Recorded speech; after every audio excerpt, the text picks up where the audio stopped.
In the gospel text of today, we will hear about how a Pharisee invited Jesus to his home.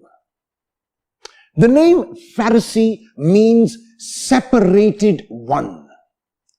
The Pharisees were a group of people who were very, very religious, very righteous, but they focused too much on the external observances.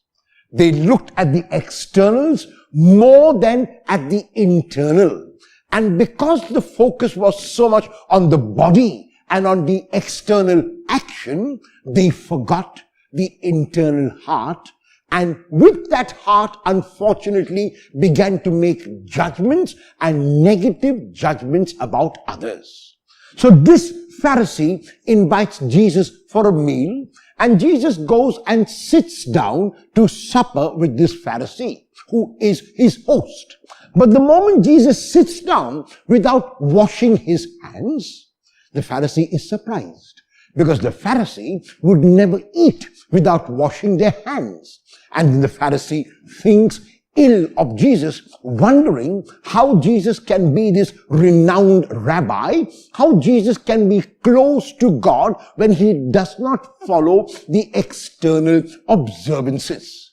And Jesus realizes what the Pharisee is thinking merely by looking at his face and looking at his demeanor, and turns to him and says, "The inside is more important than the outside.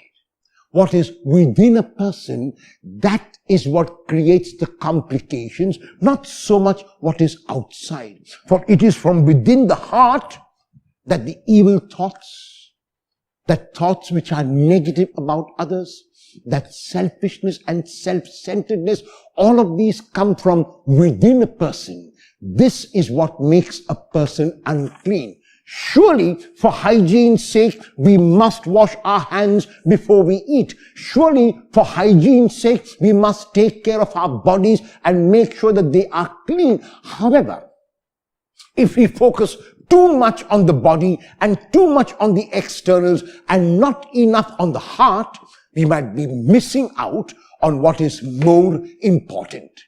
The German mystic Meister Eckhart used to say, "You should bother less about what you ought to do and think more about what you ought to be. Because if your being were good, your works will shine forth brightly." If your being were good, your works would shine forth brightly. How will you ensure that your being is good so that your works will shine forth brightly?